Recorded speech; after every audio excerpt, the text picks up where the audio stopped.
Baik, itu untuk bidang kesehatan ya. Betul. Nah, untuk bidang lainnya, pendidikan seperti apa nih? Di masa pandemi ini justru nih pendidikan juga pengaruhnya sangat luar biasa sekali nih Pak Ketua. Gimana nih? Anak-anak tidak bisa bersekolah begitu karena memang aturannya tidak boleh ada aturan sekolah secara tatap muka. Nah, Komisi 4 apa yang solusi apa yang memang pernah dibicarakan dengan Komisi 4 baik dengan pihak eksekutif maupun masyarakat yang mengeluh datang ke Komisi 4? Ya.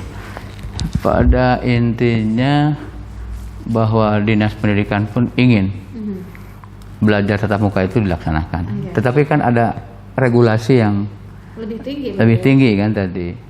1-2 bulan yang lalu bahwa regulasi dari kementerian itu diserahkan otoritasnya kepada pemerintah daerah. Nah, selagi kita lagi membahas, ya, maka ada musibah lagi kan tadi. Kita jadi zona merah.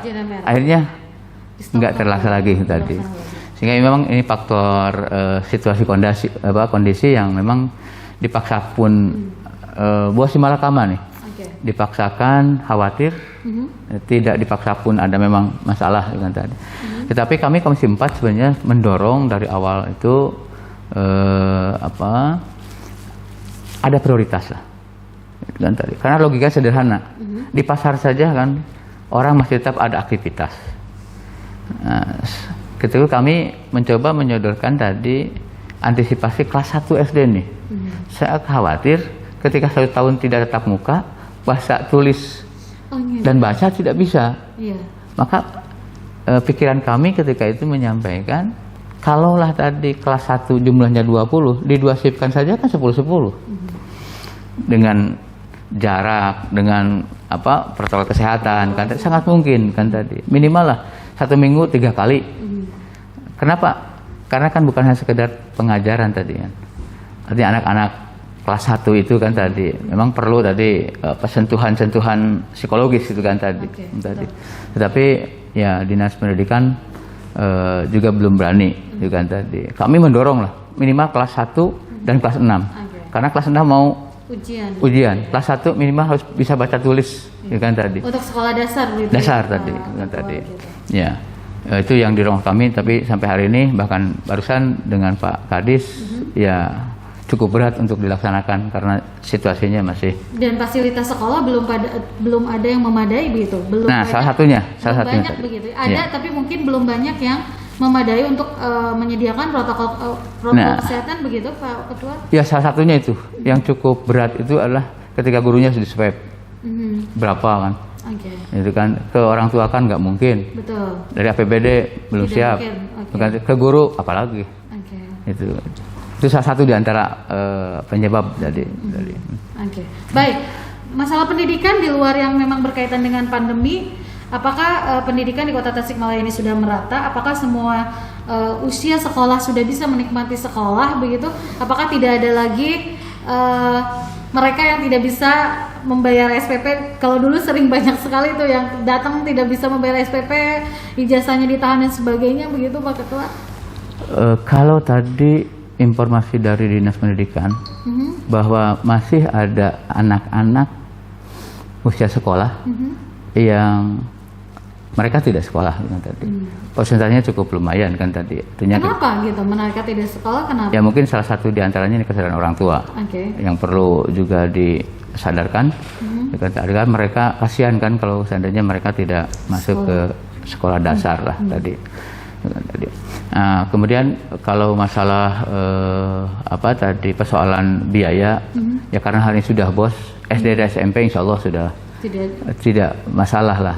Yang memang yang menjadi masalah itu adalah anak-anak kita, masyarakat Kota Tasikmalaya yang sekolah di SMA dan SMK, dan atas, yang mereka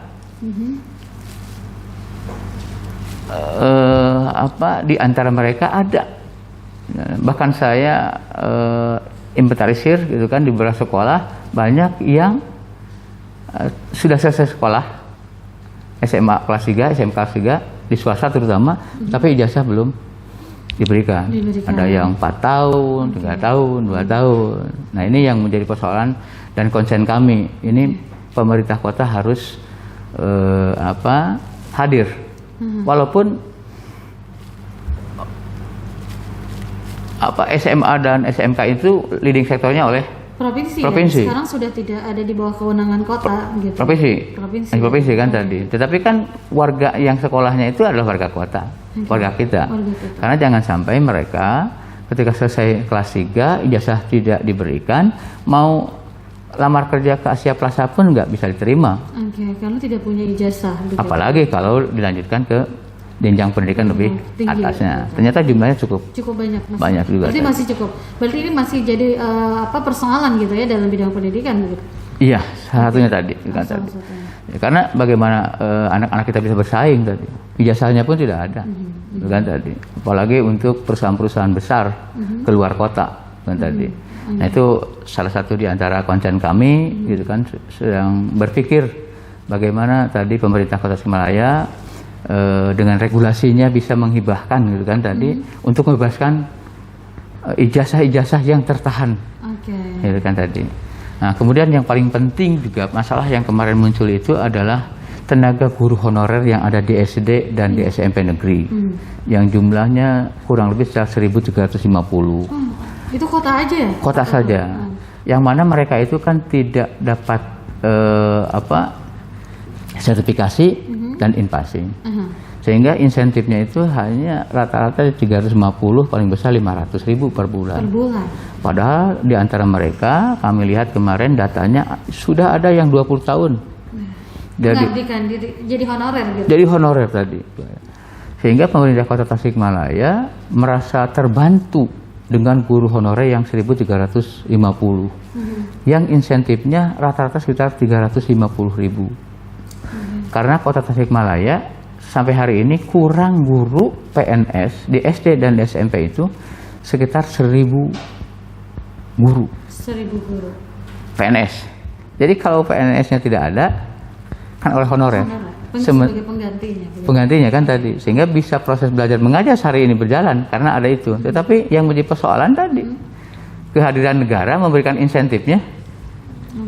Belum layak begitu. Belum layak, jauh dari layak, jauh dari layak. Bukan tadi. Nah, alhamdulillah kami kemarin Komisi 4 dengan Dinas Pendidikan dengan TAPD memperjuangkan, alhamdulillah keluarlah anggaran untuk insentif mereka tambahan lah.